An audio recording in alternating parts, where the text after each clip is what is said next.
En la quietud de esta noche, dejamos que el mundo moderno se apague como una vela distante, y caminamos hacia atrás en el tiempo, hasta las colinas bañadas de sol del Mediterráneo antiguo. Allí, donde el mármol blanco brillaba bajo cielos interminables, los griegos miraban el cuerpo humano, con ojos llenos de asombro y miedo, tratando de descifrar los misterios que latían bajo la piel. Esta es la historia de cómo intentaron sanar, de las creencias extrañas que sostuvieron como verdades, y de los susurros divinos que guiaron sus manos temblorosas sobre la carne doliente. Hey, esta noche comenzamos con el roce de dedos antiguos sobre heridas que no comprendían, con el humo de incienso elevándose en templos donde el dolor buscaba alivio en lo divino. Antes de acomodarte, tómate un momento para darle like al video y suscribirte, pero solo si genuinamente disfrutas lo que hago aquí. Y déjame saber en los comentarios desde dónde nos estás escuchando y qué hora es para ti. Siempre es fascinante ver quién se une a nosotros desde diferentes rincones del mundo. Ahora,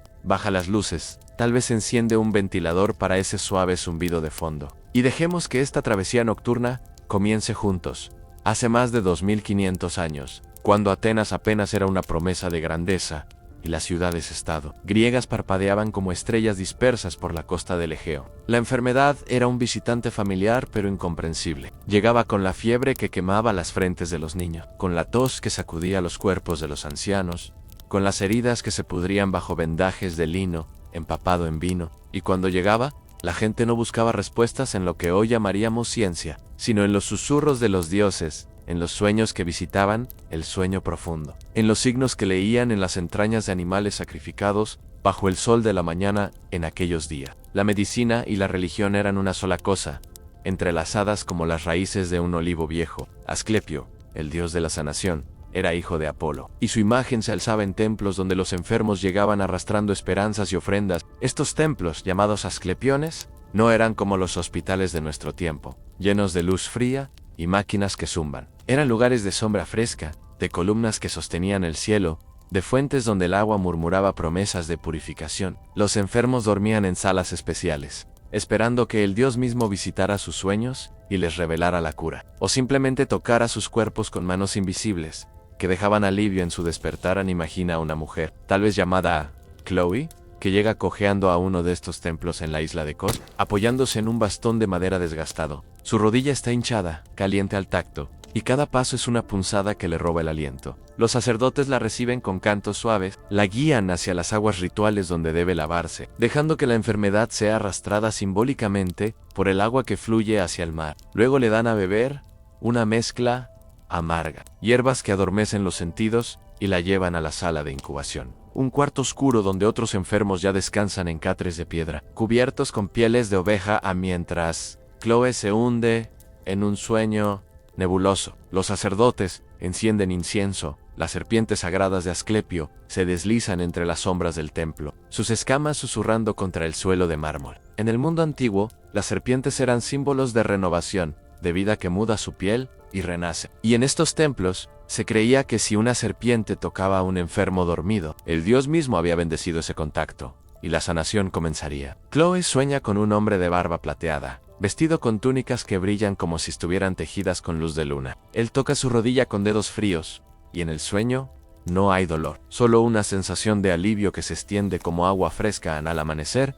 Chloe despierta. La hinchazón no ha desaparecido por completo, pero algo ha cambiado. Tal vez el reposo, las hierbas, el poder de la creencia, todo junto ha comenzado a calmar la inflamación. Los sacerdotes sonríen con sabiduría tranquila. Le dicen que el dios ha hablado, que debe hacer ofrendas de gratitud, pequeñas tablillas de mármol talladas con la forma de una pierna, que se dejarán colgando en las paredes del templo como testimonio del milagro. Wael Elohais, sintiendo que algo más grande que la medicina la ha tocado. Pero no todos los griegos confiaban solo en los dioses. Mientras los templos florecían en las islas y las costas, en ciudades como Mileto y Éfeso, algunos hombres comenzaron a mirar el cuerpo con ojos diferentes. Eran los primeros filósofos naturales, pensadores que creían que el universo operaba bajo leyes que podían comprenderse, no solo adorarse. Empezaron a preguntar por qué la fiebre quemaba, por qué las heridas sangraban, por qué algunos vivían y otros morían. Y en esas preguntas, tímidas al principio, comenzó a gestarse algo nuevo, una medicina que buscaba causas naturales en lugar de voluntades divinas. Uno de estos pensadores fue Alcmeón de Crotona, quien vivió en el siglo VI a.C. En una ciudad del sur de Italia, donde los griegos habían plantado sus colonias, Alcmeón fue uno de los primeros en diseccionar cadáveres, en abrir cuerpos humanos con cuchillos afilados para ver qué había dentro, más allá de la carne y la sangre. Descubrió los nervios ópticos, esos hilos delicados que conectan los ojos con algo profundo en la cabeza, y propuso que el cerebro, no el corazón, era la sede del pensamiento y la sensación. Esta idea era radical, casi herética, porque la mayoría creía que el corazón era el centro del alma, el lugar donde residían las emociones y la vida misma. Pero, incluso, Alcmeón, con su valentía para cortar y observar, estaba atrapado en las creencias de su tiempo. Propuso que la salud dependía del equilibrio de opuestos en el cuerpo, lo caliente y lo frío, lo húmedo y lo seco, lo amargo y lo dulce. Cuando estos opuestos estaban en armonía, el cuerpo florecía. Cuando uno dominaba al otro, venía la enfermedad. Esta idea del equilibrio resonaría a través de los siglos, convirtiéndose en el corazón de la medicina griega, la base sobre la cual Hipócrates y sus seguidores construirían teorías enteras sobre los humores y los temperamentos. La transición de los dioses a la razón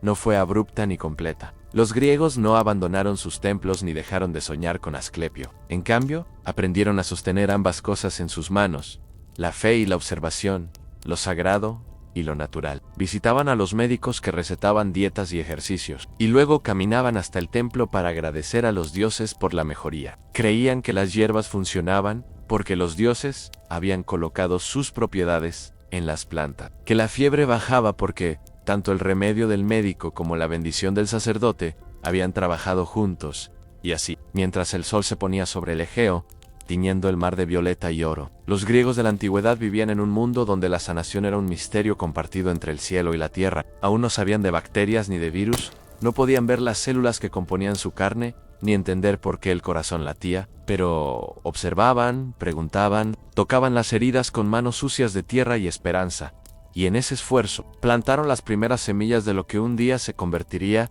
en la medicina que conocemos. Hoy en el viento nocturno sopla sobre esas ruinas ahora, llevándose el eco de cantos antiguos, el aroma desvanecido del incienso, las pisadas de Chloe, que alguna vez cojeó hacia la luz del templo, buscando alivio. Y mientras las estrellas giran sobre nosotros en este momento presente, podemos cerrar los ojos y escuchar, si prestamos atención suficiente, el latido lento de aquel mundo que se atrevió a preguntarse, a buscar, a creer que incluso el dolor tenía un sentido oculto, esperando ser descubierto.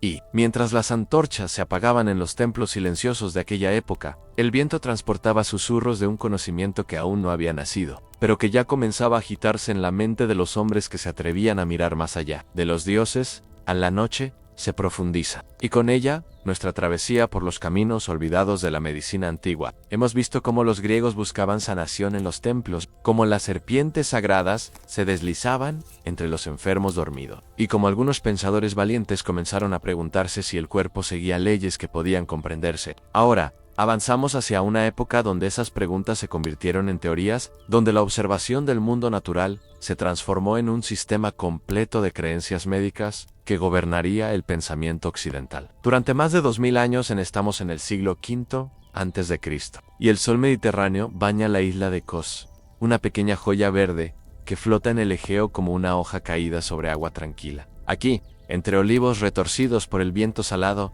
y viñedos que trepan por colinas pedregosas, nació un hombre cuyo nombre resonaría a través de los siglos como el padre de la medicina, Hipócrates. Pero para entender su legado, debemos primero comprender el mundo de ideas en el que creció. Un mundo obsesionado con el equilibrio, con la armonía, con la noción de que todo en el universo, desde las estrellas hasta la sangre que fluye por nuestras venas, operaba bajo los mismos principios fundamentales.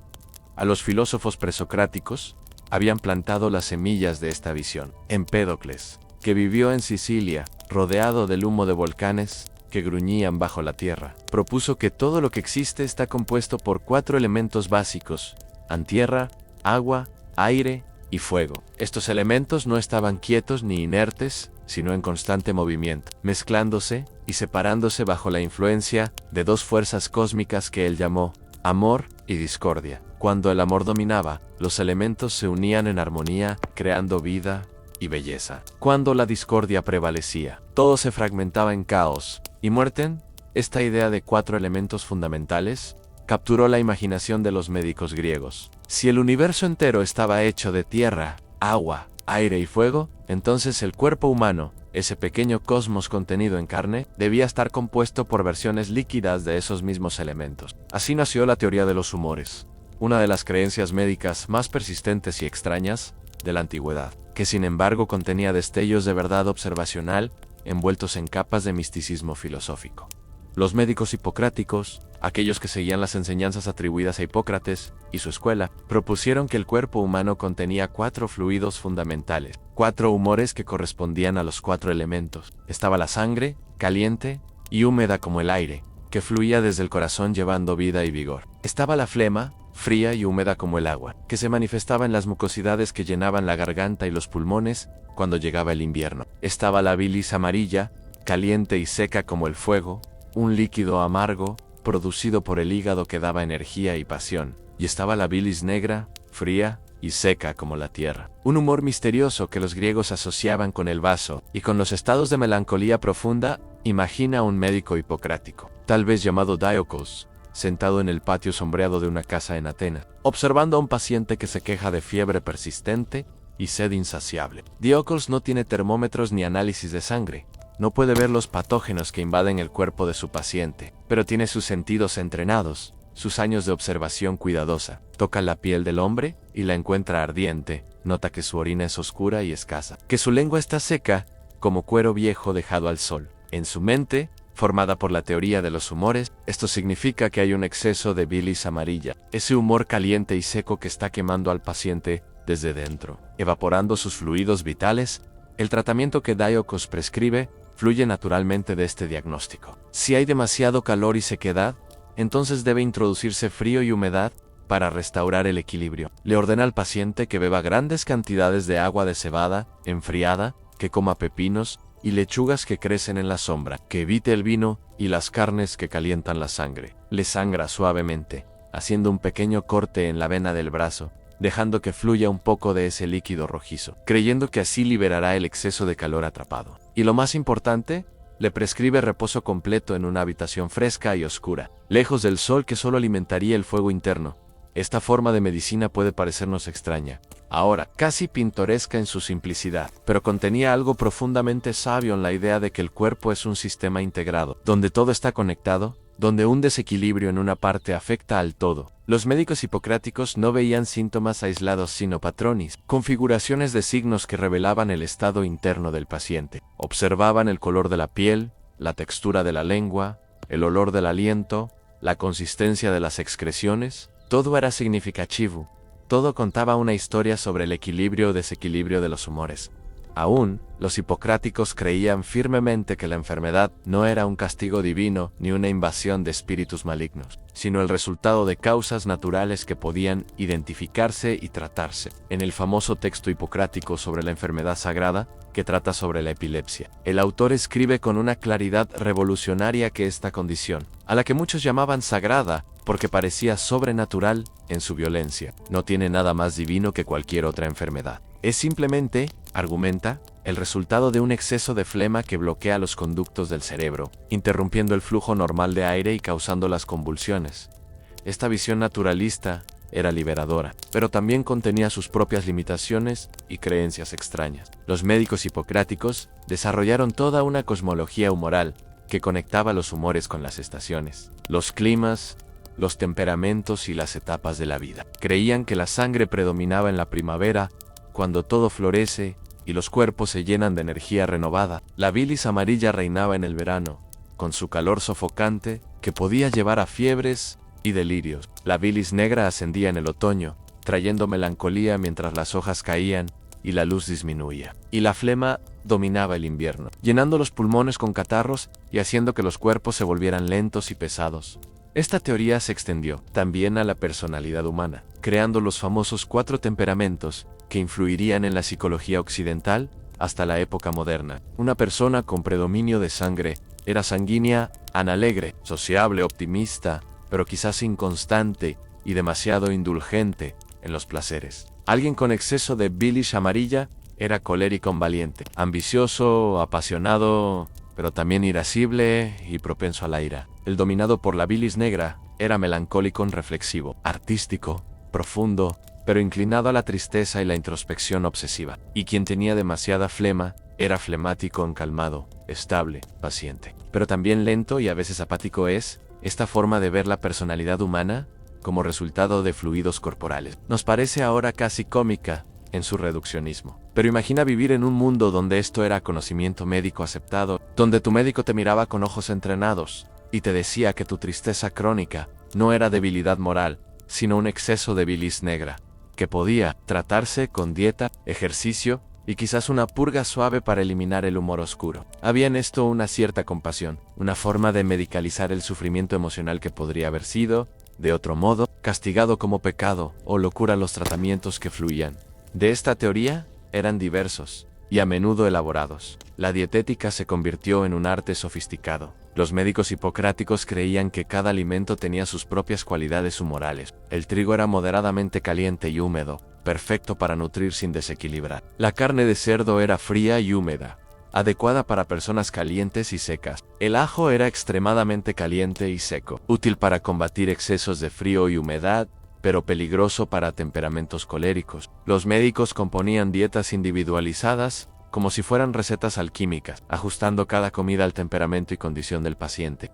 Luego estaban las purgas, esos tratamientos que hoy nos parecen brutales, pero que los antiguos consideraban esenciales para la salud. Si había un exceso de algún humor, la lógica dictaba que debía ser expulsado del cuerpo. Así que los médicos administraban eméticos para provocar vómitos, laxantes fuertes para limpiar los intestinos, diuréticos para aumentar la orina. Hacían sangrías, abriendo venas con lancetas afiladas, dejando que la sangre fluyera en cuencos de bronce hasta que el paciente se ponía pálido. Aplicaban ventosas, pequeños vasos de vidrio calentados que se colocaban sobre la piel, creando succión que supuestamente sacaba los humores corruptos hacia la superficie.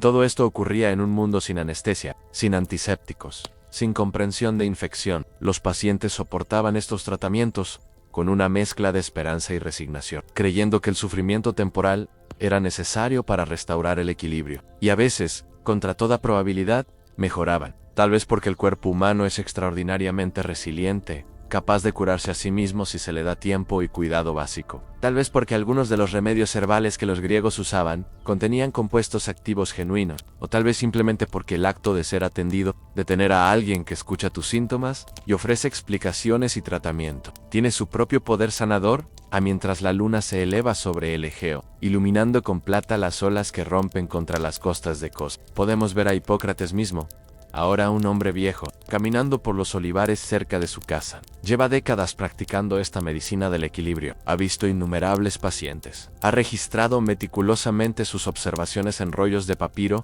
que sus estudiantes copiarán y transmitirán. No sabe que está equivocado sobre los humores, que la sangre no es aire líquido, ni la bilis negra realmente existe como la imagina. Pero sabe algo más profundo, en que el médico debe observar cuidadosamente, actuar con cautela, recordar siempre el principio primero de no hacer daño. Y en esa sabiduría, imperfecta, pero genuina, brilla algo que trasciende las teorías erróneas, algo que todavía reconocemos como el corazón verdadero de la medicina, y así, bajo el peso de estas teorías antiguas, el cuerpo humano se convirtió en un campo de batalla de fluidos invisibles, mientras en los templos distantes, otros buscaban sanación en los sueños, que los dioses todavía susurraban a quienes sabían escuchar. En la noche nos envuelve más profundamente ahora, y nuestros pasos por la Grecia antigua nos llevan hacia una época de extraña coexistencia, donde la razón y la fe caminaban juntas por los mismos senderos polvorientos. Hemos conocido la medicina de los humores, con sus teorías elaboradas sobre el equilibrio del cuerpo, pero los templos de Asclepio no desaparecieron cuando Hipócrates comenzó a enseñar. Al contrario, florecieron con esplendor renovado, creando un mundo donde un mismo enfermo podía consultar a un médico racional por la mañana y dormir en el santuario sagrado por la noche, esperando que los dioses completaran lo que las hierbas habían comenzado. Estamos ahora en el siglo IV a.C., en la época dorada después de Alejandro Magno, cuando la cultura griega se derramaba como aceite sobre las tierras conquistadas, desde Egipto hasta la India. Los asclepiones se multiplicaban, convirtiéndose en complejos monumentales que combinaban templo, hospital y centro de reposo. El más famoso de todos brillaba en Epidauro, en el Peloponeso, un santuario tan magnífico que sus ruinas todavía susurran de grandeza bajo el sol mediterráneo, Imagina que llegas a Epidauro al amanecer. Después de días de viaje por caminos sinuosos que serpentean entre montañas cubiertas de pino, vienes buscando curación para una enfermedad que los médicos de tu ciudad no han podido resolver. Un dolor persistente en el vientre que te roba el sueño y el apetito. A medida que te acercas al santuario, el aire cambia, se vuelve más fresco, cargado con el aroma de cipreses y el sonido distante de agua corriendo. El complejo se despliega ante ti como una pequeña ciudad dedicada enteramente a la sanación. Hay un teatro enorme excavado en la ladera de la colina, donde las tragedias y comedias se representan como parte del proceso curativo. Porque los griegos creían que el arte podía sanar tanto como las medicinas antine. Hay gimnasios donde los pacientes que pueden caminar hacen ejercicios supervisados, baños rituales donde el agua brota de manantiales sagrados, columnatas interminables donde la gente camina lentamente, conversando en voz baja sobre sus males y esperanzas. Y en el centro de todo, elevándose con columnas de mármol que capturan la luz del amanecer, está el templo mismo de Asclepio, donde la estatua del dios Espera, tallada en marfil y oro, con una serpiente enroscada en su bastón, sus ojos de piedra mirando con compasión infinita. A todos los que sufren, a los sacerdotes que administran este lugar, son figuras peculiares, situados en algún lugar entre el médico y el místico. Han estudiado las hierbas y las dietas como cualquier seguidor de Hipócrates. Conocen las propiedades del eléboro para purgar la melancolía, del opio para calmar el dolor insoportable, del vino mezclado con mirra para desinfectar heridas, pero también son guardianes de rituales antiguos, expertos en interpretar sueños, maestros en crear la atmósfera de lo luminoso que hace que los enfermos sientan que algo más grande que ellos mismos está trabajando en su curación. Antes de que te permitan entrar al Abaton, la sala sagrada donde pasarás la noche esperando el sueño divino, debes someterte a un proceso de purificación que dura varios días. Primero viene el ayuno, no comer nada excepto pan de cebada y agua, vaciando el cuerpo de impurezas que podrían bloquear la comunicación con lo divino. Luego los baños rituales, donde te sumerges en agua fría, que hace que tu piel se erice y tu respiración se vuelva superficial, emergiendo temblando, pero sintiéndote extrañamente ligero, como si algo pesado hubiera sido lavado de ti. A los sacerdotes te hacen ofrendas que debes presentar en una pequeña torta de miel, unas monedas de plata, tal vez un gallo si puedes permitírtelo, porque el gallo es sagrado para Asclepio, su canto anuncia el amanecer y el renacimiento. Todo esto crea una sensación de anticipación, de preparación para algo extraordinario. Y finalmente, cuando el sol comienza a ponerse, te llevan al Abaton. La sala es larga y estrecha, con el techo bajo y ventanas pequeñas que dejan entrar apenas suficiente luz para ver las siluetas de otros enfermos que ya están acostados en catres de piedra cubiertos con pieles. El aire huele a incienso espeso, una mezcla de mirra y algo más dulce, quizás opio quemado que hace que tus pensamientos se vuelvan borrosos y lentos. Los sacerdotes cantan en voz baja, palabras en un dialecto antiguo que apenas comprendes, invocando a Asclepio, a su padre Apolo, a las hijas del dios sanador Anigia, diosa de la salud y panacea, diosa de los remedios universales.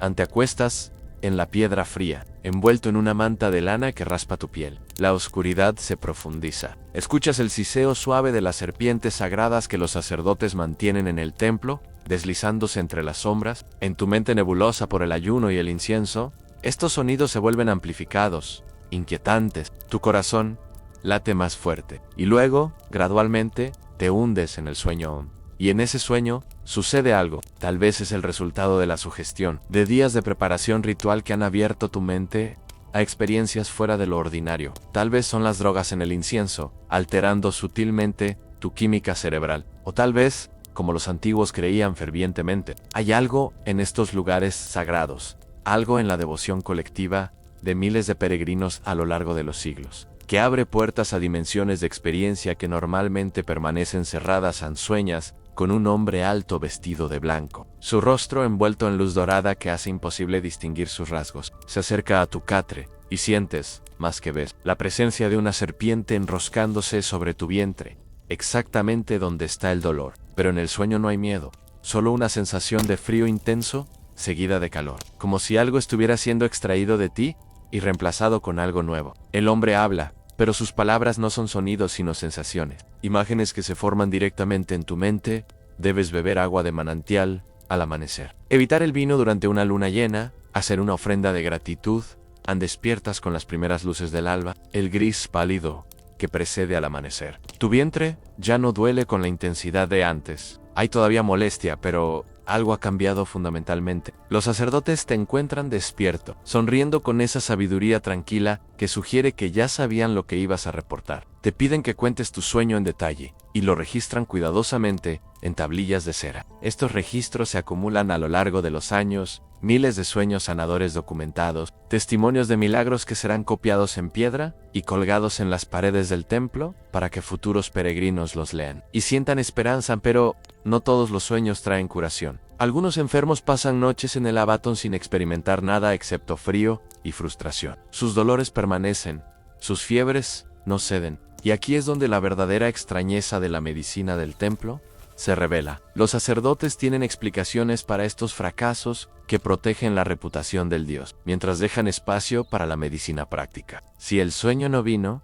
es porque el peregrino no estaba suficientemente purificado, o porque los dioses estaban probando su fe. Si el sueño vino, pero la curación no, entonces tal vez el sueño fue mal interpretado, o el paciente no siguió las instrucciones divinas con suficiente precisión, y, en casos donde ni los rituales ni las interpretaciones producen mejoría, los sacerdotes no dudan en recomendar tratamientos médicos convencionales. Hay médicos asociados con los templos, hombres entrenados en la tradición hipocrática que prescriben dietas, ejercicios, purgas, todos los remedios racionales mientras mantienen el marco sagrado alrededor del proceso. Esta combinación de fe y pragmatismo hacía que los Asclepions fueran extraordinariamente exitosos como instituciones de sanación, no porque los dioses realmente curaran, sino porque ofrecían un ambiente integral que atendía tanto las necesidades físicas como las emocionales y espirituales de los enfermos.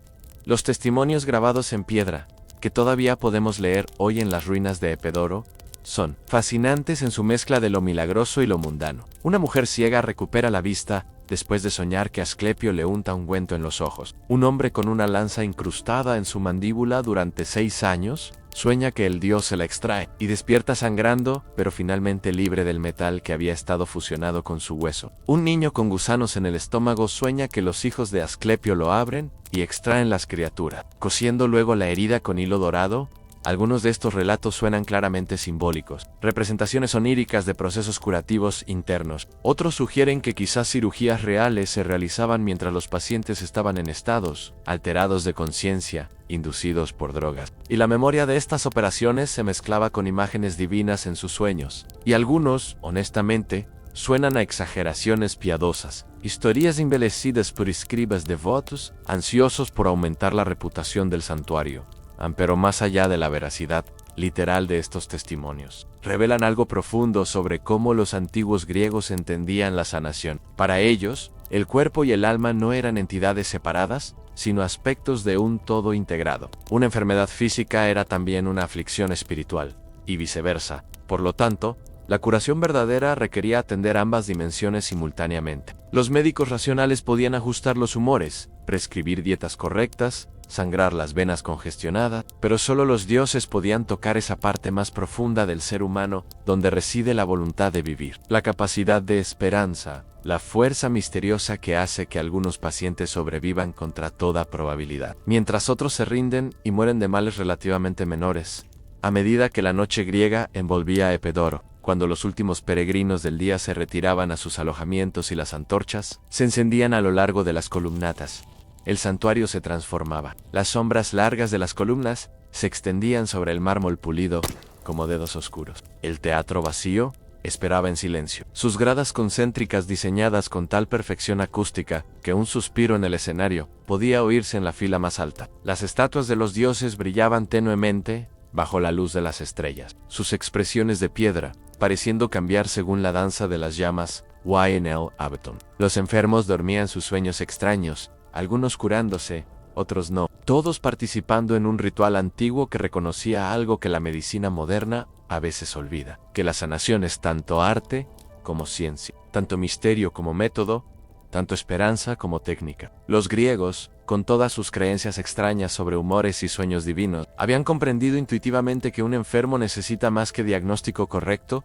y tratamiento apropiado. Necesita ser visto, escuchado, sostenido por una comunidad de cuidado. Necesita rituales que marquen su transición desde la enfermedad hacia la salud. Necesita belleza, arte, naturaleza, el consuelo de símbolos sagrados, que conecten su sufrimiento individual con algo más grande y más antiguo, mientras las serpientes sagradas se enroscaban en la oscuridad del templo, y los sueños flotaban como humo sobre los enfermos dormidos. El mundo exterior comenzaba a cambiar, a cuestionarse, a preguntarse si quizás toda esta fe necesitaba el peso frío de la razón para no desvanecerse en la bruma de la superstición. En la noche avanza hacia su hora más oscura, y con ella, nuestra travesía por la medicina griega nos lleva hacia territorios más inquietantes. Hemos visto la belleza de los templos sanadores, la elegancia de la teoría humoral, el equilibrio entre fe y razón, que caracterizó los mejores momentos de la medicina antigua. Pero ahora debemos adentrarnos en las sombras más profundas, en aquellas creencias que revelan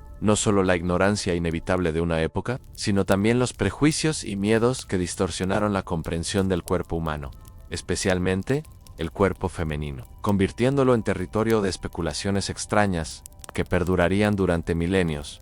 Estamos en el periodo helenístico, cuando Alejandría en Egipto se había convertido en el nuevo centro del conocimiento médico. La gran biblioteca brillaba como un faro de sabiduría, sus estantes llenos de rollos de papiro que contenían todo el conocimiento acumulado del mundo antiguo. Aquí, médicos como Herófilo y Erasístrato realizaron las primeras disecciones sistemáticas de cadáveres humanos, algo que había sido tabú en la Grecia clásica. Abrieron cuerpos con cuchillos afilados, trazaron el curso de las venas y arterias, identificaron estructuras nunca antes vistas. Fue un momento de avance extraordinario, de descubrimientos que deberían haber iluminado la comprensión del cuerpo humano. Y sin embargo, incluso en medio de estos avances, florecieron creencias médicas que hoy nos resultan no solo extrañas, sino profundamente problemáticas. La más persistente y dañina de todas fue la teoría del útero errante, una idea que supuestamente explicaba una amplia gama de síntomas que las mujeres experimentaban, desde ansiedad y melancolía hasta convulsiones y parálisis. Los médicos griegos, observando que estos síntomas parecían afectar desproporcionadamente a mujeres jóvenes, solteras o viudas, construyeron una teoría elaborada que revelaba tanto su ignorancia anatómica como sus suposiciones sobre la naturaleza femenina. Creían que el útero no era un órgano fijo en la pelvis, firmemente anclado por ligamentos y tejido conectivo, sino una criatura casi independiente que podía moverse libremente por el cuerpo. Imaginaban que este órgano tenía apetitos propios, que se secaba y se volvía liviano cuando no era nutrido por el semen masculino y la concepción, y que entonces comenzaba a vagar por el interior del cuerpo, buscando humedad y nutrición. Podía subir hacia el pecho, causando sensación de ahogo y palpitaciones. Podía presionar contra el diafragma, produciendo la sensación de un nudo en la garganta. Podía viajar hacia la cabeza provocando mareos, visión borrosa, incluso pérdida de conciencia. Imagina a una mujer joven en Atenas, tal vez llamada Melita, que sufre de lo que hoy reconoceríamos como ataques de pánico. Su corazón late tan fuerte que puede escucharlo en sus oídos. Su respiración se vuelve superficial y rápida. Siente que las paredes se cierran a su alrededor y que va a morir o perder la razón. En nuestro tiempo,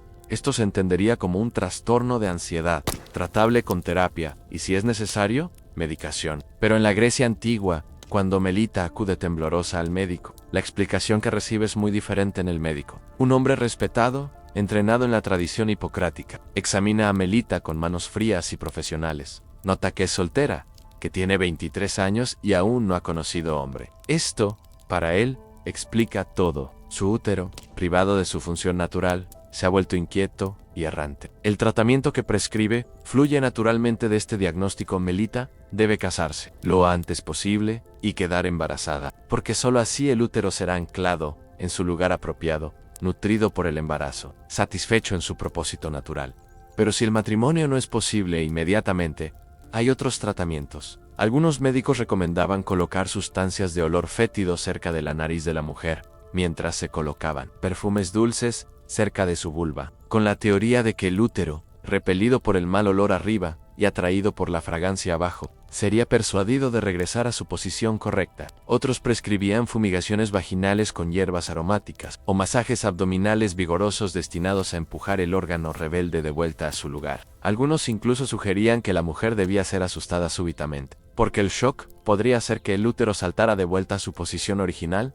Esta condición del útero errante fue llamada histeria, de la palabra griega hestera, que significa útero, y aquí vemos como una teoría médica errónea puede entrelazarse con prejuicios culturales para crear un concepto que dañará a las mujeres durante más de 2000 años. La histeria se convirtió en un diagnóstico general para cualquier comportamiento femenino que los hombres encontraran perturbador o incomprensible. Una mujer que expresaba ira o frustración podía ser diagnosticada como histérica. Una mujer que se negaba a conformarse con las expectativas sociales era claramente víctima de un útero rebelde. Una mujer que experimentaba deseo sexual fuera del matrimonio, evidentemente sufría de un órgano enfermo que necesitaba ser controlado. La medicina griega, por todo su brillo y sus avances genuinos, estaba profundamente arraigada en una sociedad patriarcal donde las mujeres eran vistas como versiones defectuosas de los hombres, cuerpos más fríos y húmedos que no habían alcanzado la perfección caliente y seca de la masculinidad. Aristóteles,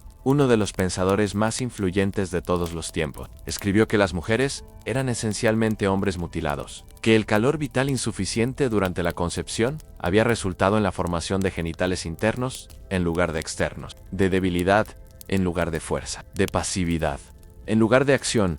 Estas ideas no eran meramente especulaciones filosóficas abstractas, tenían consecuencias médicas concretas. Los médicos griegos creían que las mujeres eran inherentemente más susceptibles a enfermedades mentales, porque su naturaleza fría y húmeda las hacía más propensas a acumular humores corruptos, especialmente la temida bilis negra de la melancolía. Creían que la menstruación era un proceso de purificación necesario, porque el cuerpo femenino, siendo más frío, no podía quemar las impurezas internamente como lo hacía el cuerpo masculino, y por lo tanto debía expulsarlas mensualmente a través del sangrado en Galeno. El médico más influyente del periodo romano que sintetizó y codificó siglos de pensamiento médico griego, llevó estas teorías aún más lejos. Escribió extensamente sobre las diferencias entre cuerpos masculinos y femeninos, siempre estableciendo lo masculino como el estándar de salud y lo femenino como una variación inferior. Describió el útero como un órgano inherentemente problemático, propenso a generar toda clase de vapores nocivos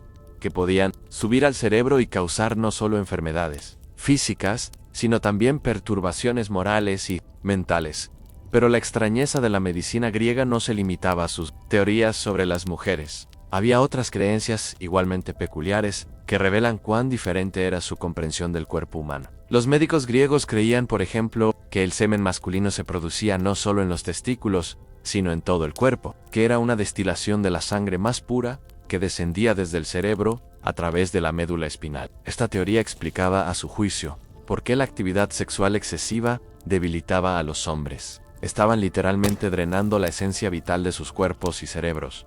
Creían que los epilépticos no debían casarse ni tener hijos porque su condición era hereditaria, pero al mismo tiempo pensaban que la epilepsia podía ser causada por la flema que bloqueaba los conductos del cerebro, una contradicción que nunca resolvieron satisfactoriamente. Creían que mirar directamente a una mujer menstruante podía dañar los ojos, que su aliento podía empañar espejos, que su toque podía hacer que el vino se volviera vinagre y que las semillas no germinaran.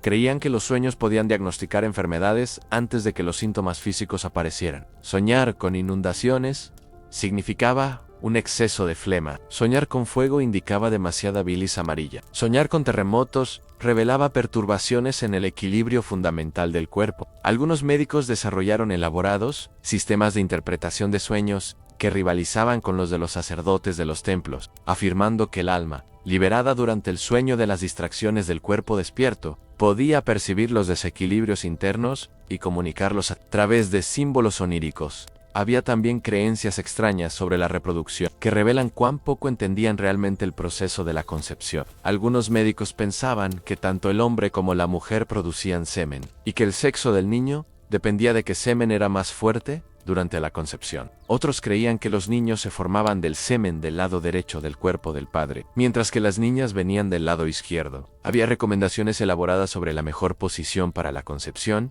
la fase lunar más propicia, las dietas que aumentarían la probabilidad de concebir un hijo varón, en lugar de una hija a medida que el Imperio Romano absorbía Grecia y adoptaba su medicina. Estas teorías se codificaron, se sistematizaron, se volvieron cada vez más rígidas. Lo que había comenzado como observaciones tentativas y especulaciones abiertas, se transformó en dogma médico que no podía ser cuestionado. Los textos de Hipócrates y Galeno alcanzaron un estatus casi sagrado, y durante más de 1000 años después, médicos en Europa. El mundo islámico y Bizancio los citarían como autoridad final, raramente atreviéndose a contradecir o verificar sus afirmaciones. A la noche se profundiza sobre el mundo antiguo, y podemos ver las lámparas de aceite ardiendo tenues en las bibliotecas de Alejandría, iluminando rollos donde estas creencias están registradas en tinta negra sobre papiro amarillento. Médicos inclinados sobre mesas de trabajo, copiando meticulosamente las palabras de sus predecesores, perpetuando tanto sus brillantes intuiciones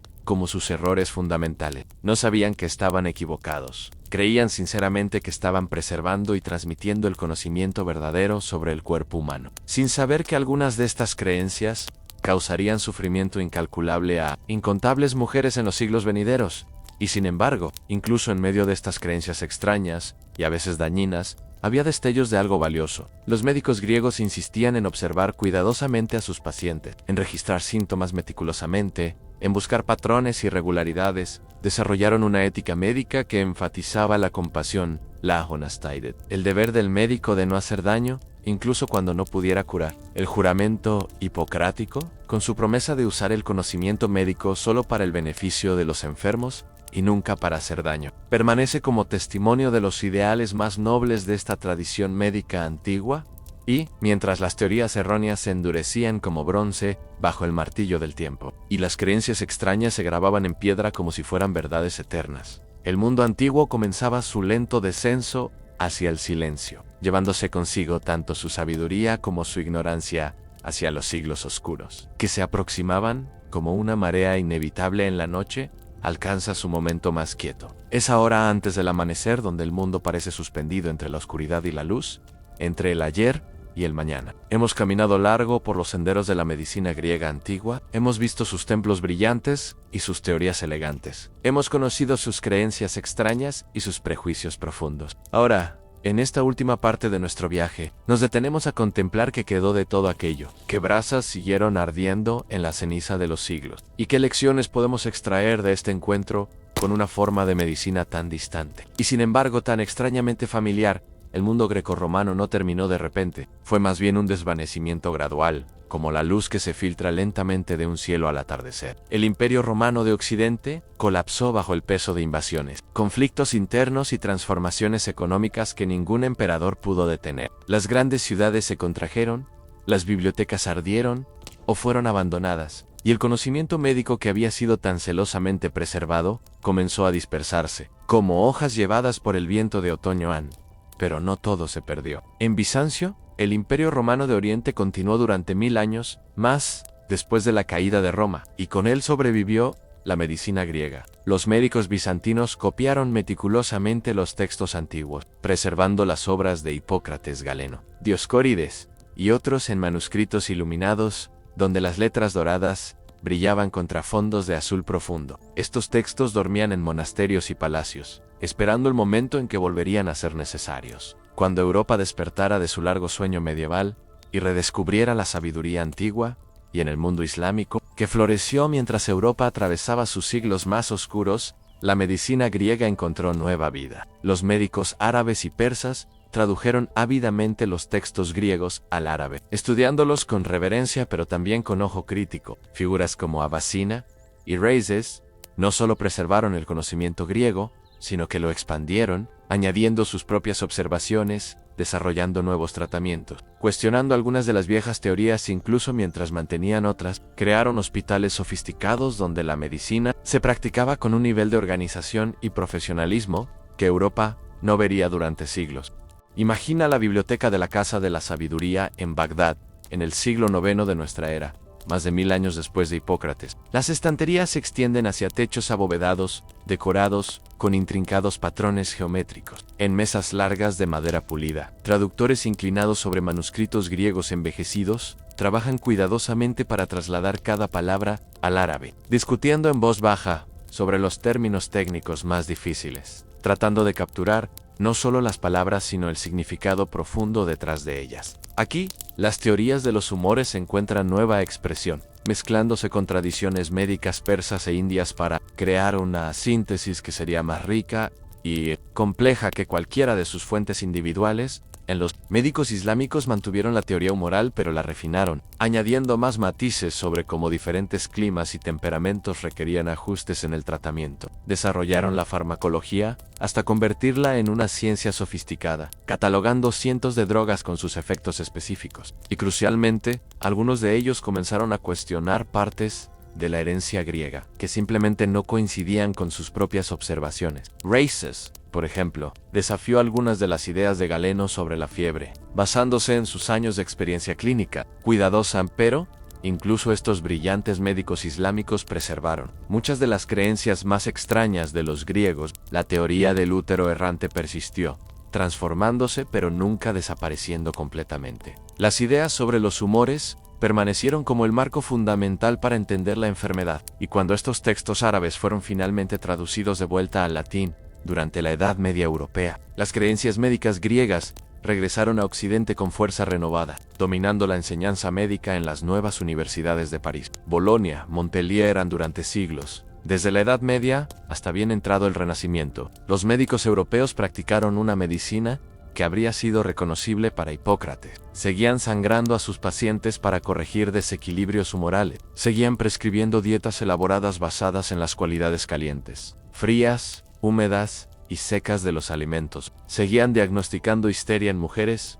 cuyos síntomas no encajaban en categorías más familiares. Las teorías griegas se habían convertido en un lecho de Procusto intelectual. Un sistema tan completo y aparentemente coherente que era difícil escapar de él incluso cuando la evidencia sugería que algo estaba fundamentalmente equivocado. En el despertar llegó lentamente, tan gradualmente que es imposible señalar un momento único de ruptura. Andreas Vesalius, el anatomista del siglo XVI, diseccionó cuidadosamente cadáveres humanos y publicó dibujos detallados que mostraban claramente que Galeno, quien había disecado principalmente animales, había cometido numerosos errores al extrapolar la anatomía animal a la humana. William Harvey, en el siglo XVII, demostró mediante experimentos elegantes que la sangre circulaba en un sistema cerrado, impulsado por el corazón. No fluía y refluía según las teorías humorales antiguas.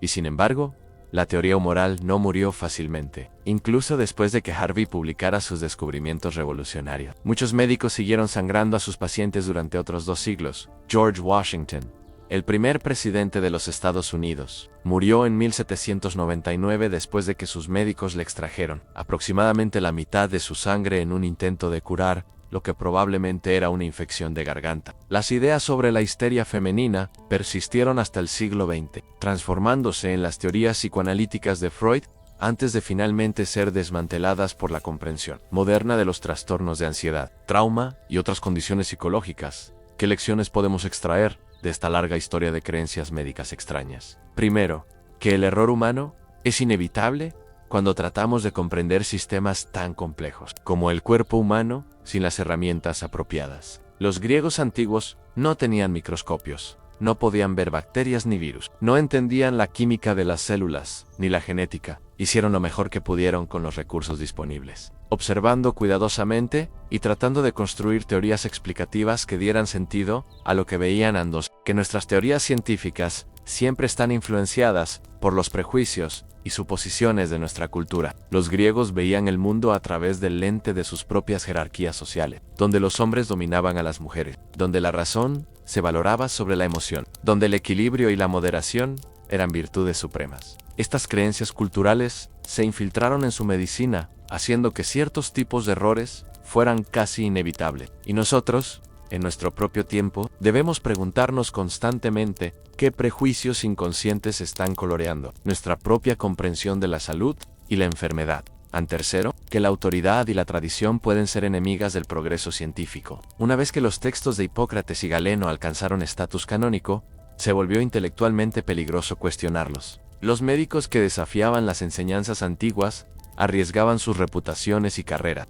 Solo cuando la evidencia empírica acumulada se volvió tan abrumadora que no podía ser ignorada, la medicina finalmente comenzó a liberarse de las cadenas de la teoría humoral, pero también hay lecciones positivas que extraer de la medicina griega antigua. Los médicos hipocráticos insistían en observar cuidadosamente y registrar meticulosamente, hábitos que permanecen en el corazón de la buena práctica médica moderna. Desarrollaron una ética profesional que enfatizaba la compasión, la honestidad y el deber primordial de no hacer daño. Reconocían, aunque de forma imperfecta, que la enfermedad no era castigo divino, sino resultado de causas naturales que podían estudiarse y potencialmente tratarse, y quizás, lo más importante, los griegos comprendían intuitivamente algo que la medicina moderna a veces pierde de vista en su enfoque en lo molecular y lo tecnológico, aunque los pacientes son seres humanos completos, no simplemente colecciones de síntomas o disfunciones biológicas. Los asclepiones, con sus teatros y jardines,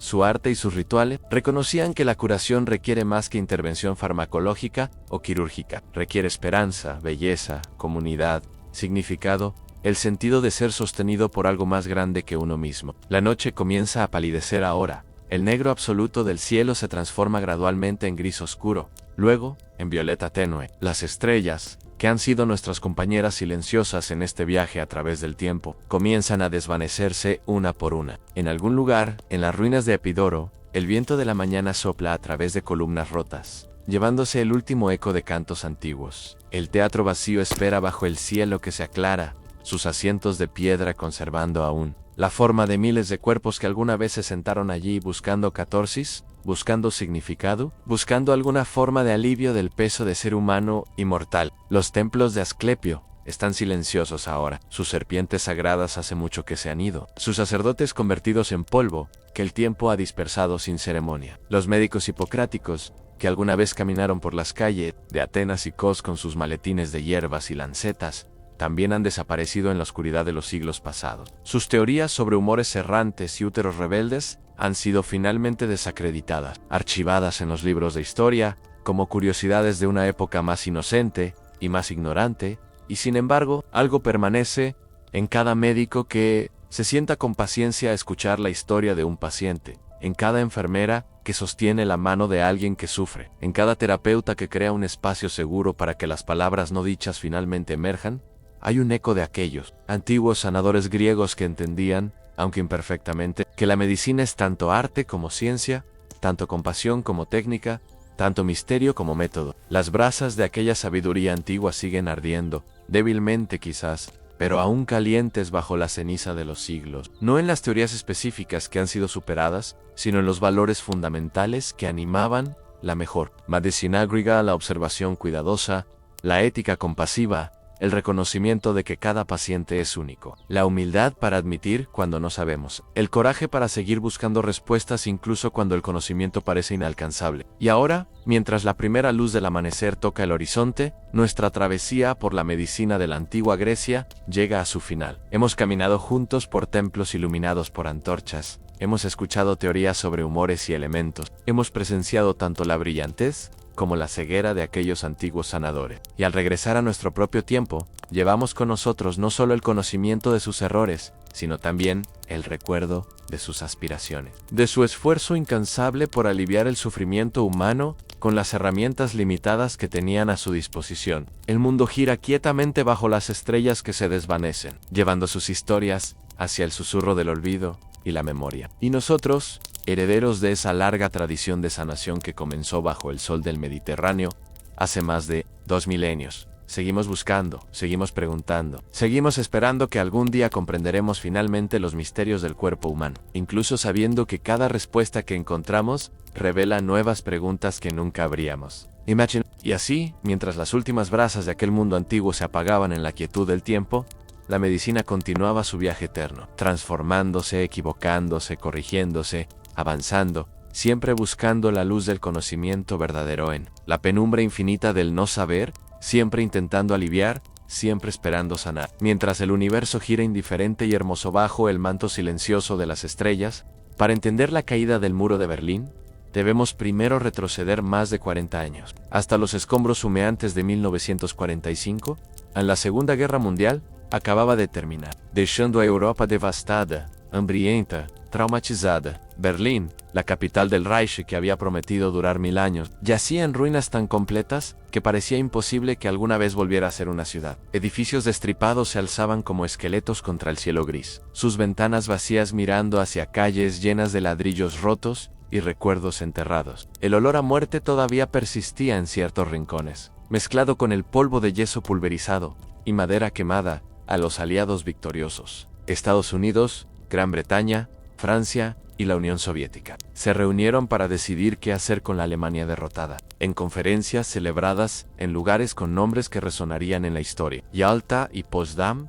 Estos líderes dibujaron líneas sobre mapas, dividiendo el país vencido en zonas de ocupación. Berlín, aunque situada profundamente dentro de la zona soviética, también fue dividida en 4 sectores, una isla de ocupación compartida dentro de un mar comunista. Esta decisión, tomada en salas llenas de humo de tabaco y tensión diplomática, plantaría las semillas de una división que duraría casi medio siglo. Al principio, las fronteras entre los sectores eran porosas, casi invisibles. Los berlineses caminaban libremente de un sector a otro, trabajando en el este, pero viviendo en el oeste, visitando familiares que el accidente de geografía había colocado al otro lado de una línea administrativa. Pero a medida que los años pasaban, la alianza que había derrotado a Hitler comenzó a fracturarse. Las diferencias ideológicas que habían sido puestas a un lado durante la guerra emergieron con fuerza renovada. Los soviéticos instalaron gobiernos comunistas en los países que habían liberado en Europa del Este, creando lo que Winston Churchill llamaría con frase memorable una cortina de giro, que descendía a través del continente. En 1948, las tensiones estallaron en lo que se conocería como el bloqueo de Berlín. Los soviéticos, intentando forzar a los aliados occidentales a abandonar sus sectores de la ciudad, cortaron todas las rutas terrestres hacia Berlín Occidental. Era un movimiento de ajedrez geopolítico en aislar, estrangular y eventualmente absorber. Pero los occidentales respondieron con algo inesperado: un puente aéreo masivo que transportó suministros a la ciudad sitiada durante casi un año. Aviones aterrizaban cada pocos minutos en los aeropuertos de Berlín Occidental, trayendo carbón para la calefacción, harina para el pan, esperanza para continuar resistiendo. El rugido constante de los motores de avión se convirtió en el sonido de la supervivencia, un recordatorio audible de que el mundo libre no abandonaría a aquellos que habían elegido su lado AN. El bloqueo finalmente se levantó, pero la herida quedó abierta. En 1949, Alemania se dividió formalmente en 2 estados: la República Federal de Alemania en el oeste, capitalista y alineada con Estados Unidos, y la República Democrática Alemana en el este, comunista y satélite de la Unión Soviética. Berlín permanecía dividida, una anomalía, una ciudad partida sirviendo a 2 maestros, sus habitantes viviendo realidades cada vez más divergentes, separados por poco más que una línea en un mapa y una creciente diferencia en ideología durante la década de 1950, mientras Alemania Occidental florecía con la ayuda del Plan Marshall, experimentando lo que se llamaría el milagro económico. Alemania Oriental languidecía bajo la planificación centralizada soviética y las reparaciones de guerra que drenaban sus recursos. La comparación era inevitable y dolorosa. Los berlineses del este podían ver los escaparates brillantes del oeste, las tiendas llenas de bienes que en su lado escaseaban. Podían escuchar historias de salarios más altos, de libertades políticas que en el este eran solo recuerdos distantes, y comenzaron a irse. El éxodo comenzó como un goteo y se convirtió en una inundación. Para 1961, casi 3 millones de alemanes del este habían huido al oeste, muchos de ellos pasando simplemente a través de Berlín, donde las fronteras entre sectores todavía podían cruzarse. Eran jóvenes profesionales, médicos, ingenieros, maestros, exactamente las personas que la Alemania Oriental necesitaba para construir su utopía socialista. El gobierno comunista se enfrentaba a una crisis existencial. Su población votaba con los pies, eligiendo el capitalismo sobre el comunismo, no con papeletas, sino con maletas empacadas, a prisa en la oscuridad de la madrugada. A la respuesta llegó en la noche del 12 al 13 de agosto de 1961. Los berlineses se despertaron para descubrir que su ciudad había sido cortada quirúrgicamente en 2 durante las horas de oscuridad. Soldados de Alemania Oriental y trabajadores de la construcción, movilizados en secreto, habían levantado barreras de alambre de púas a lo largo de toda la línea divisoria. Las calles fueron bloqueadas con adoquines arrancados del pavimento. Las líneas de tranvía fueron cortadas, los cables colgando inútiles en el aire. Las familias que se habían ido a dormir viviendo en una ciudad unificada se despertaron separadas, incapaces de cruzar a ver a padres, hijos, hermanos que vivían a solo metros de distancia. En los días y semanas que siguieron, el alambre de púas fue reemplazado por concreto. Un muro comenzó a elevarse, primero tosco y apresurado, luego más elaborado, más permanente. No era solo un muro, sino todo un sistema de muerte. A muros paralelos, creando una franja de la muerte intermedia. Torres de vigilancia cada pocos cientos de metros. Reflectores que barrían la oscuridad. Perros patrullando atados a cables que corrían entre postes. Arena rastrillada donde cualquier huella sería visible. Alarmas sensibles al tacto. Y finalmente, guardias, con órdenes de disparar a matar a cualquiera que intentara cruzar. Este no era solo un límite, era una declaración arquitectónica de que algunas personas no merecían la libertad de elegir, donde vivir en el mundo observaba horrorizado pero impotente. En junio de 1963, el presidente estadounidense John F. Kennedy visitó Berlín Occidental y pronunció un discurso que resonaría a través de las décadas. Frente a una multitud de cientos de miles, declaró: Ich bin ein Berliner, yo soy un berlinés, identificándose con aquellos que vivían bajo la sombra del muro. Sus palabras eran desafiantes, solidarias, pero también reconocían implícitamente una realidad amarga. El muro permanecería. La Guerra Fría había alcanzado un equilibrio tenso, y ningún lado estaba dispuesto a arriesgar un conflicto nuclear por la libertad de una ciudad dividida. Así Berlín se asentó en su extraña existencia partida. En el oeste, la vida continuaba con una normalidad casi agresiva. Cafés llenos de conversación, tiendas ofreciendo abundancia, estudiantes protestando contra la guerra de Vietnam, con la pasión de quienes vivían en libertad. En el este, la vida era más gris, más quieta, marcada por escasez, pero también por una cierta normalidad cotidiana. Las personas trabajaban, amaban, criaban hijos, encontraban pequeñas alegrías en sistemas que no habían elegido pero en los que debían vivir. En el muro se convirtió en parte del paisaje mental de una generación. Los niños que nacieron después de 1961 crecieron sin conocer una Berlín unificada, aceptando la división como el estado natural de las cosas. Los artistas del oeste pintaban murales coloridos en el lado occidental del muro, transformando el concreto gris en declaraciones políticas. En arte, en graffiti, que gritaba lo que los gobiernos susurraban, el lado oriental permanecía prístino, prohibido, vigilado, un lienzo blanco de silencio forzado mientras la luna se elevaba sobre la ciudad dividida. Su luz plateada iluminaba igualmente ambos lados del muro. Indiferente a las ideologías humanas, las familias separadas miraban el mismo cielo nocturno desde ventanas que ya no podían visitarse. Escribían cartas que tardarían semanas en llegar, si es que llegaban, y se preguntaban si alguna vez volverían a abrazarse fuera del territorio neutral de sus sueños. Y así el concreto se endureció bajo las estaciones que pasaban, mientras las torres de vigilancia proyectaban sus sombras largas sobre vidas divididas, y el mundo aprendió a vivir con una cicatriz que nadie creía que sanaría, sin saber que las semillas del cambio ya estaban germinando en lugares donde los imperios olvidaron mirar.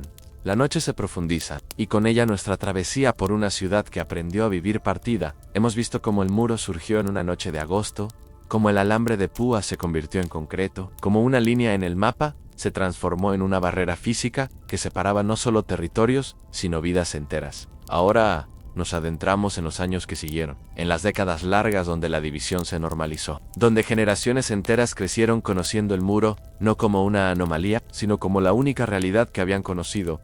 Imagina despertar cada mañana y ver el muro desde tu ventana. Para quienes vivían en los edificios fronterizos del este, aquellos que miraban directamente hacia el oeste, el muro era una presencia constante, imposible de ignorar. Al principio, en los primeros días después de agosto de 1961, muchos de estos edificios todavía estaban habitados. Las familias vivían sus vidas sabiendo que al otro lado de su pared, literalmente del otro lado del ladrillo y el mortero, estaba un mundo completamente diferente. Algunos intentaron escapar saltando desde ventanas hacia redes de seguridad, sostenidas por bomberos del oeste, más los guardias del este respondieron tapiando las ventanas con ladrillos, convirtiendo los pisos inferiores de estos edificios en partes del propio muro, dejando las ventanas superiores vigiladas constantemente. Eventualmente, estos edificios fronterizos fueron evacuados por completo, sus habitantes reubicados a la fuerza, los apartamentos vacíos permanecieron como cáscaras huecas. sus habitaciones llenas de silencio y polvo, sus paredes reteniendo los ecos de conversaciones familiares que nunca terminarían, de comidas que nunca volverían a cocinarse en esas cocinas. Algunos edificios fueron demolidos para crear mejor visibilidad para los guardias, dejando espacios vacíos, donde alguna vez las personas habían vivido sus vidas ordinarias, habían discutido sobre cosas sin importancia, habían celebrado cumpleaños y aniversarios sin saber que su tiempo en esos lugares era finito.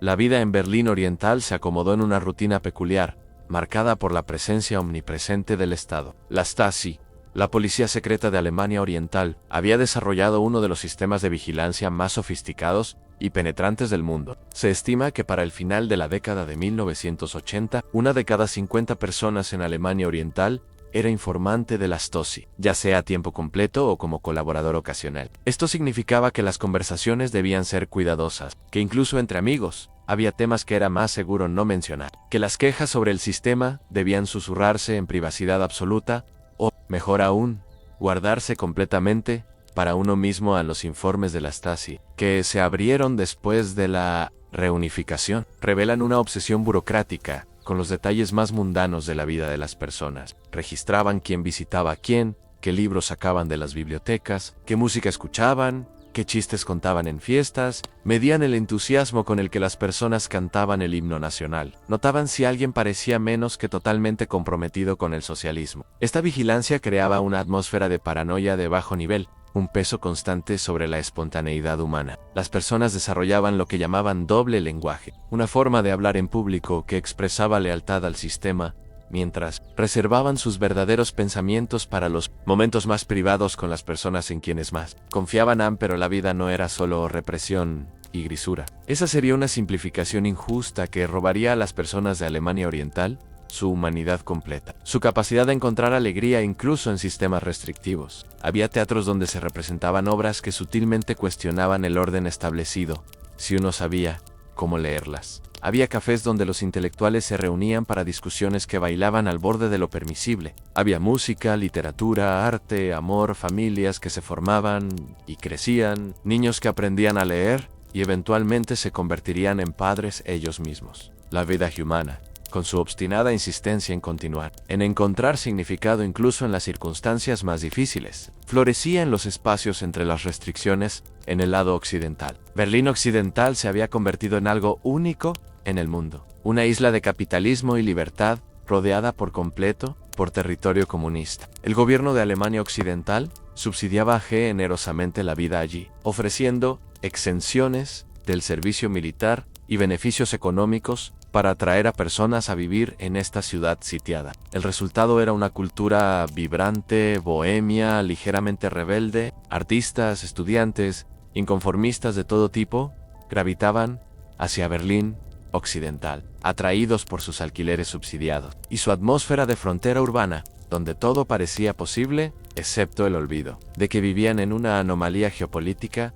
El muro mismo se convirtió en un lienzo para el lado occidental. Artistas pintaban murales elaborados, declaraciones políticas, caras de políticos, mensajes de esperanza y protesta. El lado que miraba hacia el este permanecía prístino, blanco, custodiado por torres, donde los guardias observaban con binoculares y rifles. Pero el lado occidental explotaba con color, con graffiti que se acumulaba en capas sobre capas, creando una arqueología visual de 3 décadas de expresión. Turistas venían a ver el muro, a tomar fotografías junto a él, a llevarse pequeños pedazos de concreto como recuerdos de un mundo dividido. A los intentos de escape se convirtieron en historias legendarias, transmitidas en susurros en el este y reportadas con detalle dramático en el oeste. Algunas personas cavaron túneles bajo el muro, trabajos que tomaban meses de excavación cuidadosa, moviendo la tierra cucharada por cucharada para evitar detección. Un grupo de estudiantes universitarios cavó un túnel que permitió el escape de 57 personas antes de ser descubierto. Otros construyeron globos aerostáticos caseros, cosiendo juntas telas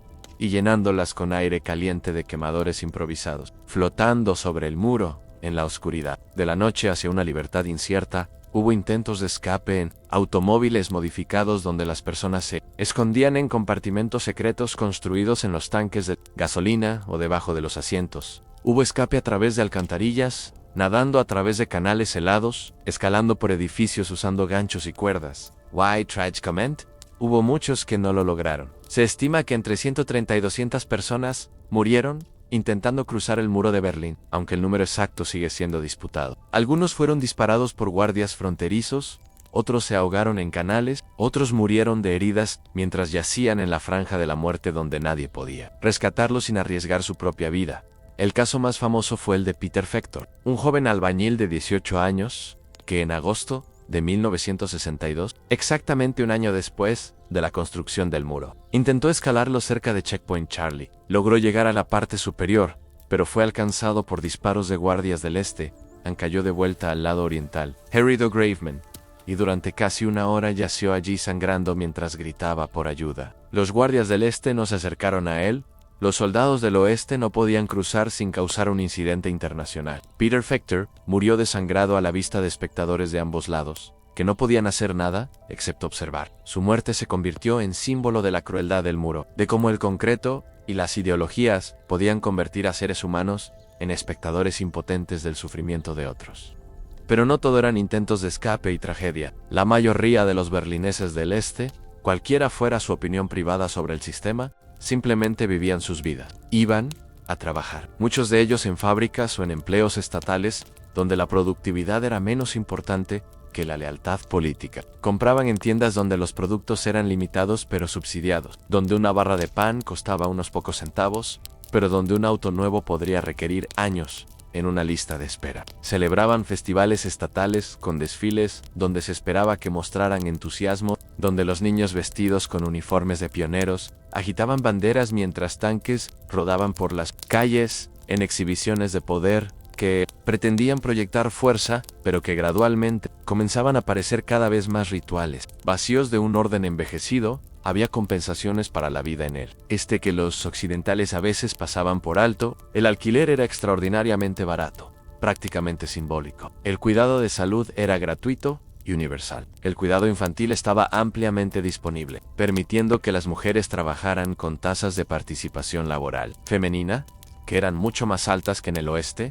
El sistema educativo era riguroso y accesible para todos, no solo para aquellos que podían pagarlo. Estos no eran logros triviales, y para algunas personas, especialmente aquellas que habían conocido la pobreza extrema de los años de posguerra, representaban una seguridad que el capitalismo no siempre garantizaba a medida que las décadas pasaban. El muro se fue integrando en la psicología colectiva como algo permanente. Los niños que habían nacido después de su construcción se convirtieron en adolescentes, luego en adultos jóvenes, que nunca habían conocido una Berlín unificada. Para ellos, el muro no era una aberración, sino simplemente la forma en que el mundo era. Las familias que habían sido separadas gradualmente perdieron contacto íntimo. Las cartas espaciándose, las llamadas telefónicas ocasionales, reemplazando las visitas que ya no eran posibles. Los primos que habían jugado juntos de niños crecieron como extraños, sus vidas divergiendo hasta que tenían poco en común, excepto un apellido compartido y recuerdos desvanecidos de un tiempo antes de la división,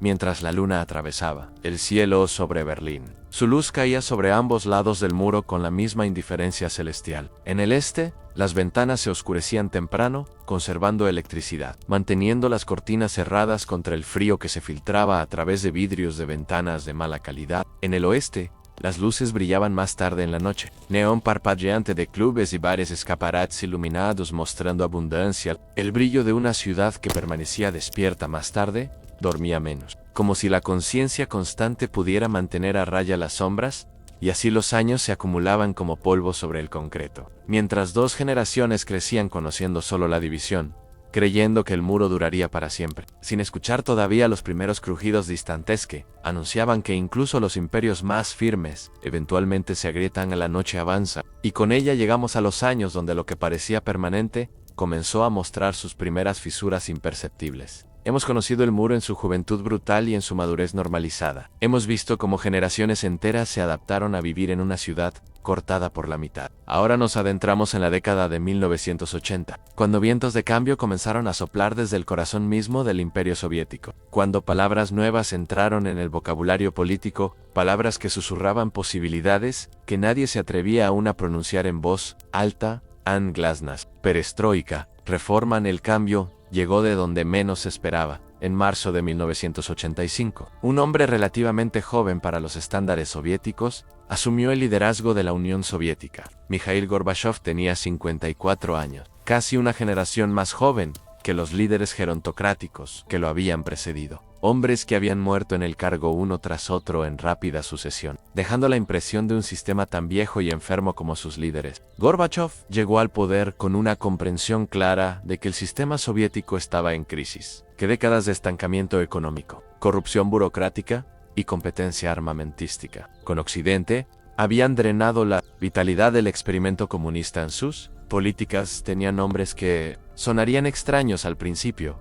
pero que pronto se volverían familiares en todo el mundo. Glasnost significaba apertura, transparencia, la idea de que el gobierno debía ser más honesto con su pueblo sobre los problemas que enfrentaba. Perestroika significaba reestructuración, la noción de que el sistema económico soviético necesitaba reformas fundamentales para sobrevivir. Estas palabras eran cautelosas, reformistas, más que revolucionaria. Gorbachev no pretendía desmantelar el comunismo, sino salvarlo, hacerlo más eficiente, más humano, más capaz de competir con el occidente capitalista, sin colapsar bajo el peso de sus propias contradicciones.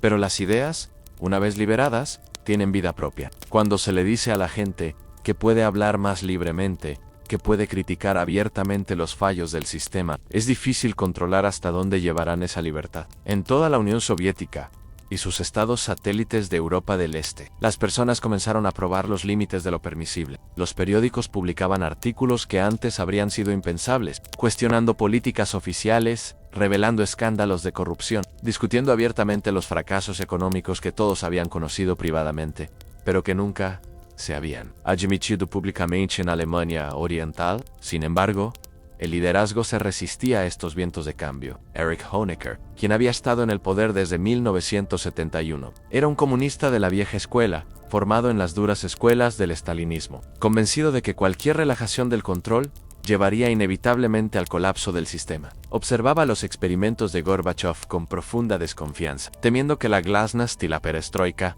fueran venenos dulces que destruirían el socialismo desde dentro. En una frase que se volvería tristemente irónica, comentó que si tu vecino está cambiando el papel tapiz de su apartamento, eso no significa que tú también debas hacerlo, pero las grietas comenzaban a aparecer, incluso en el edificio cuidadosamente mantenido del Estado de Alemania Oriental. La economía, que nunca había sido tan próspera como la propaganda oficial proclamaba, se deterioraba visiblemente. Las fábricas producían bienes que nadie quería, usando tecnología que se volvía cada vez más obsoleta. Las tiendas tenían estantes vacíos con más frecuencia, y las colas para productos básicos se alargaban. Los jóvenes, especialmente, se sentían cada vez más inquietos, atrapados en un sistema que no ofrecía esperanza de cambio real, donde las oportunidades dependían más de la lealtad política que del talento o el esfuerzo de la iglesia. Sorprendentemente, se convirtió en uno de los pocos espacios donde era posible algún tipo de disidencia moderada. El gobierno de Alemania Oriental,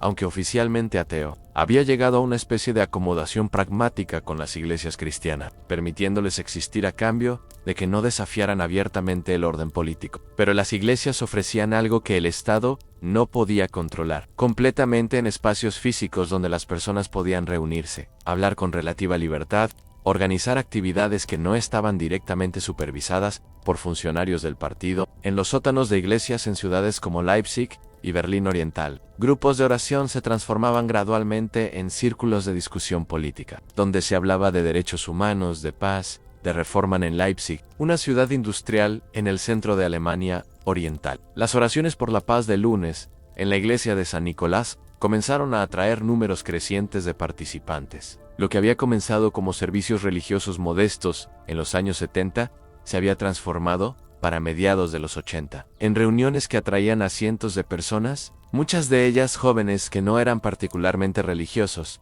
pero que buscaban algún espacio de expresión fuera del control estatal. Los pastores hablaban de reconciliación y no violencia, invocando figuras como Mahatma Gandhi y Martin Luther King Jr., planteando implícitamente una pregunta peligrosa: ¿era posible el cambio pacífico, incluso en un estado que se basaba en la represión? Mientras tanto, en otros países del bloque del Este, el orden establecido temblaba de formas cada vez más visibles. En Polonia, el sindicato Solidaridad había desafiado al gobierno comunista desde principios de los 80, forzado a la clandestinidad, pero nunca completamente aplastado. En Hungría, el gobierno comenzó a experimentar con reformas económicas que introducían elementos de mercado, erosionando gradualmente la pureza ideológica del comunismo. Y crucialmente, en mayo de 1989, Hungría comenzó a desmantelar la cerca de alambre de púas a lo largo de su frontera con Austria, creando la primera brecha real en la cortina de hierro. Esta decisión húngara tendría consecuencias que nadie anticipó completamente. Durante el verano de 1989, alemanes del este comenzaron a viajar a Hungría en vacaciones, algo que era permitido entre países socialistas hermanos. Pero una vez allí, en lugar de regresar a casa, comenzaron a dirigirse hacia la frontera ahora más porosa con Austria, cruzando hacia Occidente. Era un éxodo moderno, familias enteras, dejando atrás apartamentos, trabajos, todo excepto lo que podían llevar en maletas, apostando sus futuros en la posibilidad de una vida diferente al otro lado de una frontera que repentinamente parecía menos. En Frankovo para agosto de 1989, cientos y luego miles de alemanes del este estaban acampando en embajadas de Alemania Occidental en Praga, Budapest y Varsovia, buscando refugio y eventual paso hacia el oeste. En las imágenes en la televisión occidental mostraban patios de embajadas llenos de tiendas improvisadas, familias durmiendo en el suelo, niños jugando entre adultos que esperaban ansiosamente noticias sobre su futuro. El gobierno de Alemania Oriental se enfrentaba a una crisis que recordaba inquietantemente el éxodo de principios de los 60 que había llevado a la construcción del muro. Nuevamente, su gente votaba con los pies, eligiendo la salida sobre la lealtad en septiembre. Las protestas del lunes en Leipzig comenzaron a crecer exponentially. Lo que había sido cientos se convirtió en miles. Después de las oraciones en la iglesia de San Nicolás, los manifestantes salían a las calles, caminando en círculos alrededor del centro de la ciudad, portando velas que brillaban en la oscuridad de otoño. Su grito principal era simple pero profundo: Wir sind das Volk, nosotros somos el pueblo. Era una declaración que cortaba al corazón de la legitimidad del Estado de Alemania Oriental, que se llamaba a sí mismo República Democrática Alemana, pero que nunca había permitido que el pueblo eligiera libremente. Su gobierno, las autoridades, enfrentaban un dilema terrible. Podían reprimir violentamente las protestas, como China había hecho apenas unos meses antes en la plaza de Tiananmen, donde tanques y soldados habían aplastado las manifestaciones estudiantiles en una masacre que horrorizó al mundo. Pero Alemania Oriental no era China, y Leipzig no estaba lo suficientemente lejos de las cámaras occidentales. Más importante aún, había una sensación creciente incluso entre algunos funcionarios del partido, de que el viejo orden no podía sostenerse, de que apretar más fuerte solo haría que la explosión eventual fuera más violenta. El 9 de octubre de 1989, 70.000 personas se manifestaron en Leipzig. Las fuerzas de seguridad se desplegaron en las calles con equipamiento antidisturbios, listas para intervenir si se daba la orden. Pero la orden nunca llegó. Los líderes locales, posiblemente sin autorización clara desde Berlín, decidieron permitir que la manifestación continuara pacíficamente. Fue un momento decisivo, una grieta que de repente se ensanchaba en una fisura. Si 70.000 personas podían manifestarse sin represión, ¿qué detendría a 100.000 la próxima semana? ¿O a 200.000? En Berlín Oriental, Honecker observaba con creciente alarma, pero también con una terquedad ideológica que le impedía comprender verdaderamente lo que estaba sucediendo. A principios de octubre, Alemania Oriental celebró el 40º aniversario de su fundación con desfiles militares y discursos que proclamaban el triunfo del socialismo. Gorbachev asistió a las celebraciones, pero en conversaciones privadas advirtió a los líderes de Alemania Oriental que la vida castiga a quienes llegan tarde. Era una advertencia apenas velada a Taxi Huperese. El 18 de octubre, el Politburó de Alemania Oriental finalmente actuó, pero no para reprimir las protestas. En cambio, forzaron a Honecker a renunciar, reemplazándolo con Egon Krenz, quien prometió reformas, pero que llegaba demasiado tarde y con demasiado poco capital político.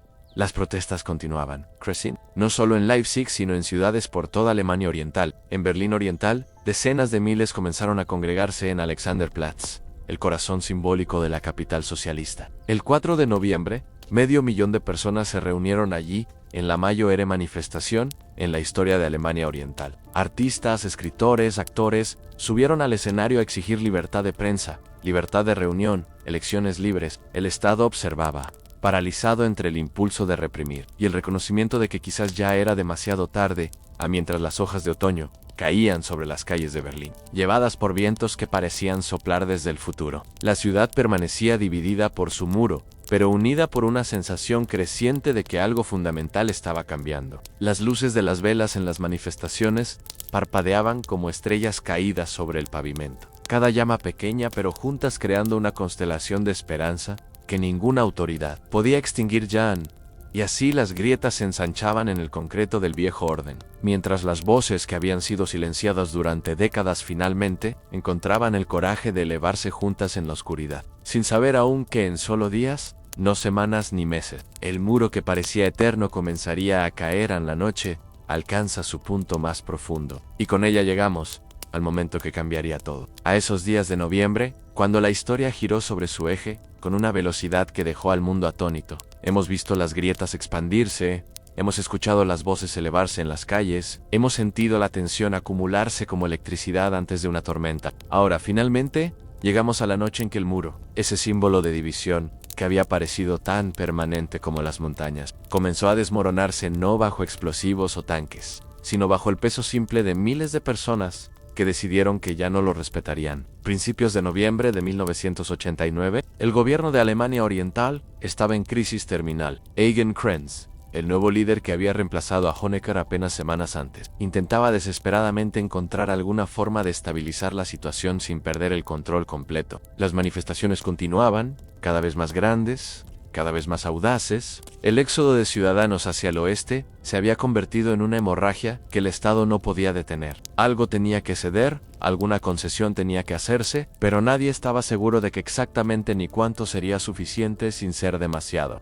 El gobierno decidió que necesitaba relajar las regulaciones de viaje. La idea era crear una válvula de escape controlada, permitir que algunas personas visitaran el oeste legalmente, con permisos y procedimientos apropiados, reduciendo así la presión, sin abrir completamente las compuertas. Era el tipo de medida a medias que los burócratas comunistas habían perfeccionado durante décadas, dar la apariencia de cambio mientras se mantenía el control esencial. Pero en su prisa por anunciar algo, cualquier cosa que pudiera calmar la situación, cometieron un error que tendría consecuencias más allá de cualquier cosa que pudieran haber imaginado.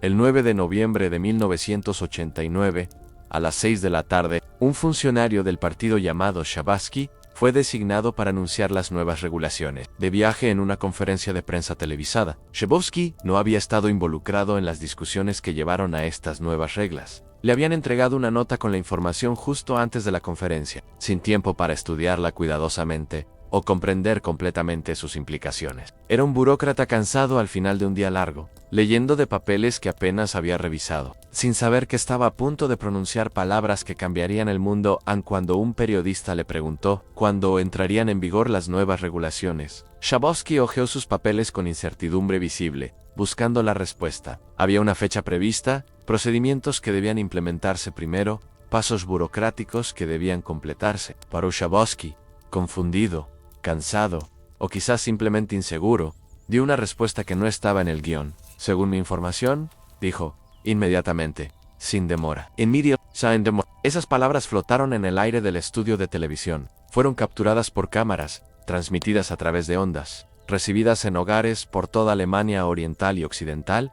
A los berlineses del este que vieron la conferencia de prensa en la televisión no podían creer lo que acababan de escuchar. ¿Podían viajar al oeste inmediatamente, sin los permisos elaborados que normalmente tomaban semanas o meses obtener? La noticia se propagó como fuego a través de la ciudad, de teléfono en teléfono, de puerta en puerta, de boca en boca. En el oeste, las estaciones de televisión interrumpieron su programación regular para reportar lo que acababa de suceder, aunque ni siquiera los periodistas estaban seguros de qué significaba exactamente. ¿Era esto real? ¿Era el fin del muro? A medida que la noche caía sobre Berlín, pequeños grupos de personas comenzaron a congregarse en los puestos de control a lo largo del muro. Al principio eran solo unos pocos, curiosos, escépticos, probando si era verdad. Se acercaban a los guardias fronterizos con cautela, preguntando si podían pasar. Los guardias, que no habían recibido instrucciones claras sobre qué hacer, que habían visto la misma conferencia de prensa,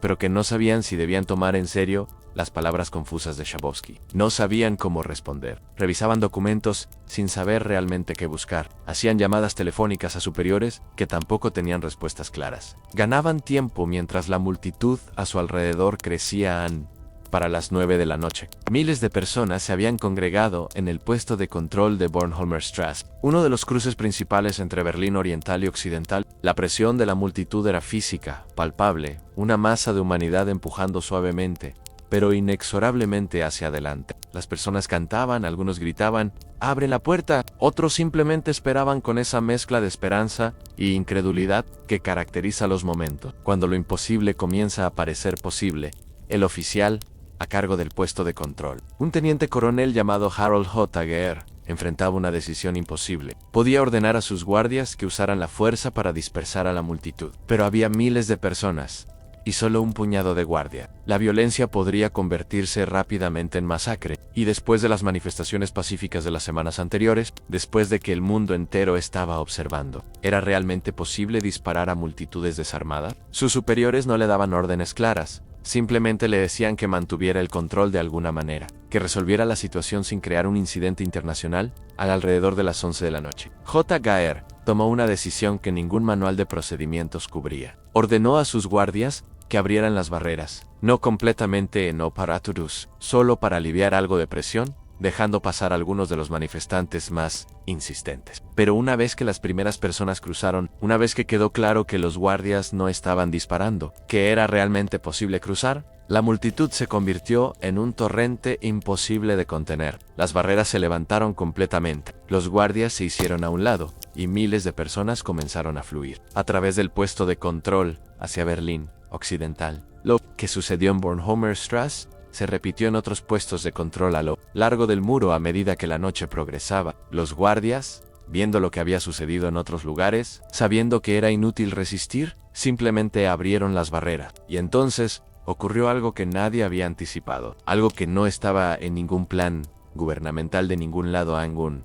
Las personas comenzaron a escalar el muro mismo, no para cruzarlo como acto de escape desesperado, como había sucedido durante décadas, sino para celebrar sobre él, para pararse en su parte superior con banderas y botellas de champán, para bailar en ese concreto que había significado muerte y división, transformándolo en ese momento en el escenario más grande de júbilo espontáneo que el mundo había visto en décadas. En el lado occidental, multitudes se habían congregado también, esperando a sus vecinos del este, aun cuando las primeras personas cruzaron. Fueron recibidas con abrazos, lágrimas, botellas de vino y cerveza ofrecidas libremente por extraños que de repente eran hermanos. Los bares permanecieron abiertos toda la noche, sin cobrar, sirviendo bebidas gratis a los berlineses del este que nunca habían estado en el oeste, que miraban asombrados los escaparates iluminados, las calles llenas de colores y vida incluso en medio de la noche. Familias que habían estado separadas durante 28 años se abrazaban llorando, incapaces de hablar,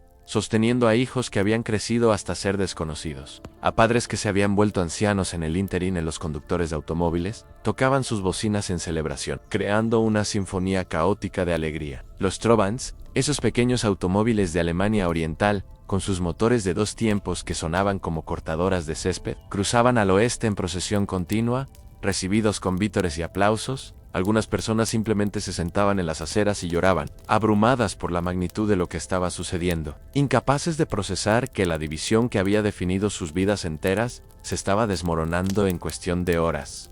Y luego, en las horas antes del amanecer, y en los días que siguieron, comenzó la destrucción física del muro. Las personas llegaban con martillos, cinceles, picos, cualquier herramienta que pudieran encontrar. Golpeaban el concreto, arrancando pedazos como recuerdos, como trofeos, como actos de venganza simbólica contra la estructura que había encerrado a millones. El sonido del metal contra concreto se convirtió en la banda sonora de esos días. Un ritmo irregular de golpes que resonaba a través de la ciudad. Cada golpe, un pequeño acto de liberación. Cada pedazo de concreto arrancado, una pequeña victoria sobre el pasado. A los medios de comunicación de todo el mundo convergieron en Berlín, enviando imágenes en vivo que circulaban por el globo. Las personas en Estados Unidos, Japón, América Latina, África, observaban sus televisores viendo algo que muchos habían pensado que nunca verían en sus vidas. el símbolo más potente de la Guerra Fría, siendo literalmente demolido por ciudadanos comunes, armados con herramientas de ferretería. Los comentaristas buscaban palabras adecuadas para describir la magnitud histórica del momento, pero la mayoría simplemente dejaban que las imágenes hablaran